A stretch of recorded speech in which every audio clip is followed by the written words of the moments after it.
nome é Fauzi, eu sou médico hematologista aqui na Beneficência Portuguesa e a gente elaborou aulas que englobam a função dos glóbulos brancos, que são os leucócitos, como a gente já falou na última aula, tá? Aqui, a proposta é da gente falar quando esses leucócitos ou as células de defesa estão elevadas, em que ocasiões, como isso acontece, por quê e quais são as soluções para isso. Além de algumas características clínicas que a gente observa em pacientes que têm leucócitos ou células de defesa mais elevadas. Bom, os glóbulos brancos, que são as células de defesa, são os leucócitos, como a gente já tinha falado no outro módulo. E quando a gente tem aumento de leucócito no sangue, o nome disso se dá com o nome de leucocitose, tá? Então a leucocitose são os glóbulos brancos elevados no sangue. E aí, como que a gente identifica essa elevação de leucócito no sangue, ou seja, a leucocitose? A gente identifica isso através do hemograma, tá? Como a gente já tinha falado previamente na outra aula, todo glóbulo branco a gente consegue identificar pelo hemograma e ver se tem alguma coisa diferente que a gente precisa investigar adicionalmente com os dados que a gente tem nesse exame. Bom, na outra aula eu tinha falado dos leucócitos, né, que são as células de defesa, e aqui eu coloquei um pouquinho só para a gente ter uma ideia dos valores de referência, tá? O hematologista, ele costuma falar o número absoluto, tá bom? Porque a porcentagem, às vezes, pode dar uma ideia diferente do que está acontecendo.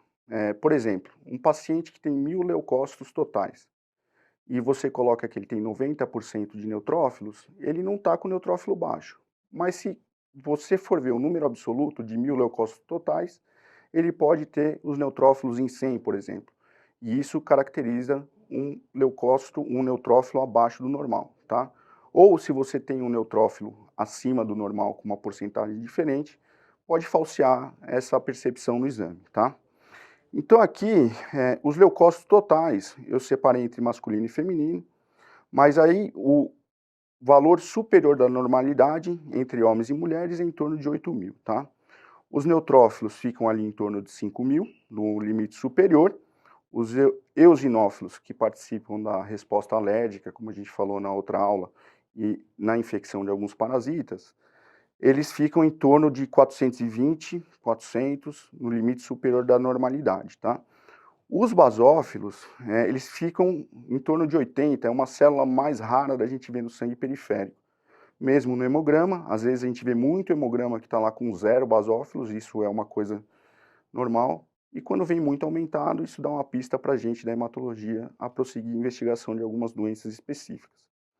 Os linfócitos, que são aqueles sem grânulos, que a gente falou na outra aula, que tem uma resposta imune mais adaptada a alguns estímulos externos, eles ficam aí em torno de 3.000, tá? No limite superior da normalidade. Os monócitos ficam ali em torno de 700, os segmentados ficam em torno de 7.000, que são os neutrófilos, tá? Os segmentados são os neutrófilos que são granulócitos, como a gente viu na outra aula, e os bastonetes, que são algumas formas mais jovens de neutrófilo que a gente encontra algumas vezes na circulação em resposta a algum insulto, tipo uma infecção. Eles podem ficar ali em torno de 800, ou que a gente considera limite superior ali entre 8 e 10%, tá? Então é isso. Esses são os valores de referência, e quando isso está acima do normal, a gente chama de leucocitose, ou seja, aumento dos leucócitos no sangue. E aí uma pergunta importante é essa, tá? Todo hemograma com leucocitose significa doença hematológica? A gente sabe que não, tá bom? Não é doença hematológica toda a leucocitose. Ou seja, todo aumento de células brancas no sangue, glóbulos brancos, não são todos os aumentos que são doença hematológica. Pode ser uma resposta secundária a algum estímulo externo, tá? E aí, as causas mais importantes de leucocitose que a gente tem. As primárias, tá? Que são distúrbios próprios da medula óssea, ou seja, a gente tem uma alteração na medula óssea, na fábrica do sangue, no tutano do osso, lá no meio do osso longo, como eu mostrei na outra aula, tá? E a gente tem as secundárias. As secundárias são reação a estímulos externos, a gente tem uma medula óssea normal que reage a qualquer tipo de insulto que tenha que ser sanado em qualquer momento no organismo daquele indivíduo, tá? E aqui uma coisa muito importante são essas causas de leucocitose com medula óssea normal, tá?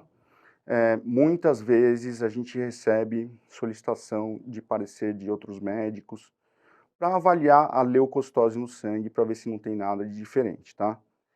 Algumas causas secundárias são infecções, ou seja, se o paciente está com febre, tem algum foco de infecção detectado no exame físico, exame complementar, isso pode acarretar em aumento de leucócitos no sangue para combater esse agressor externo, tá?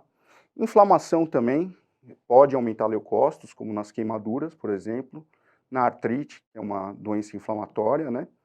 O estresse também pode aumentar um pouquinho dos leucócitos, como, por exemplo, esforço excessivo, convulsões, ansiedade, até o uso de anestésicos, tá?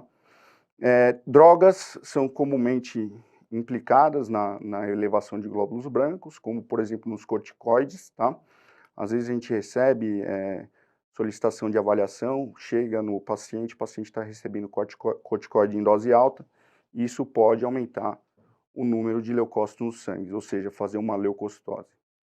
A esplenectomia, que é a retirada do baço, também pode acarretar no aumento dos leucócitos, tá? Tabagismo, reações alérgicas, como a gente já viu no outro módulo, e gestação também pode ser uma causa de elevação de leucócitos no sangue periférico, tá? Bom, as causas que a gente procura como primárias, são aquelas que, quando o hematologista identifica, a gente tem que tratar, por ser uma doença neoplásica, clonal, ou seja, de células que não estão normais na medula óssea, são as leucemias.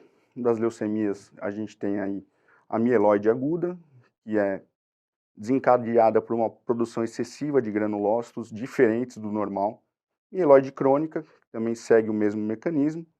Linfóide aguda, que é uma leucemia decorrente do aumento de linfócitos no sangue, tá? E linfóide crônica. Além disso, a gente tem algumas neoplasias mieloproliferativas, ou seja, a medula óssea do paciente, em um primeiro momento, está muito ocupada por glóbulos brancos, tá? Uma as três principais doenças nesse quesito são trombocitemia essencial, polistemia vera e mielofibrose, tá? Então, essas doenças são as que são necessárias à avaliação do hematologista. Então, assim, paciente internado que tem uma leucocitose, tem um leucócito muito alto no sangue, e tem alguma coisa de diferente, às vezes identificado até no hemograma, como às vezes células jovens, tá? De qualquer linhagem dessa, seja de mieloide ou linfóide, o hematologista é chamado para avaliar aquele paciente, porque muitas vezes a gente tem que prosseguir a investigação, tá? E a investigação adicional, às vezes, é ir direto na fábrica do sangue, ali no tutano do osso. Vai, tira uma amostra, olha aquilo no microscópio, submete a um exame automatizado, tá? Vê carga genética e isso a gente consegue guiar um tratamento posterior para essas doenças que são consideradas malignas, tá? São neoplasias, são cânceres e esse tipo de doença tem que ser tratado pelo hematologista. O clínico consegue identificar, tá? Muitas vezes o clínico consegue identificar, a não ser que seja uma alteração muito sutil, às vezes pode deixar dúvida. Mas, quando acontece identificação de qualquer tipo desses transtornos que aumentam os leucócitos de forma desordenada, o hematologista é solicitado a avaliar o paciente, porque na maioria das vezes, quase todas as vezes, a gente tem que instituir algum tratamento, muitas vezes com quimioterapia, para esses pacientes que desenvolvem essas doenças e que, em algum momento, pode ser que necessitem mais para frente até de transplante de medula óssea, tá? Então, essas doenças malignas da medula óssea são as doenças que preocupam a gente quando a gente vê, tem que identificar, tem que caracterizar e tem que tratar, tá bom? Manifestações clínicas dessas doenças, a gente pode ver aí, o paciente muitas vezes se apresenta com febre, tá? Tem leucocitose, às vezes vem com uma infecçãozinha associada, tem febre, às vezes até por atividade de doença pode ser essa febre, tá?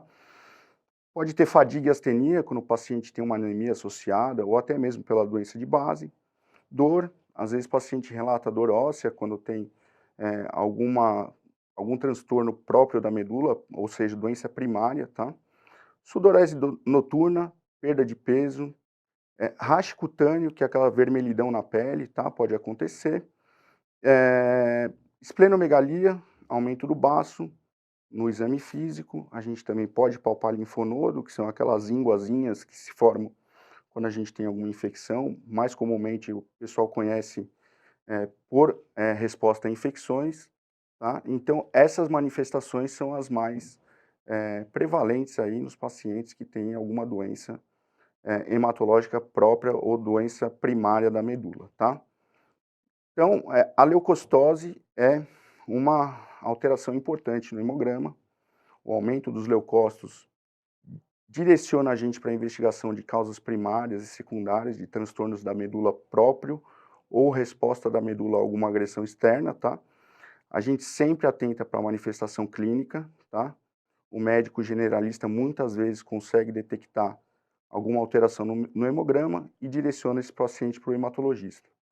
Então, quando tiver alguma dúvida diagnóstica, pela avaliação do hemograma ou outros sinais, é bom consultar um hematologista para a gente poder guiar e direcionar aí tanto o diagnóstico como caracterização da doença e tratamento, tá bom?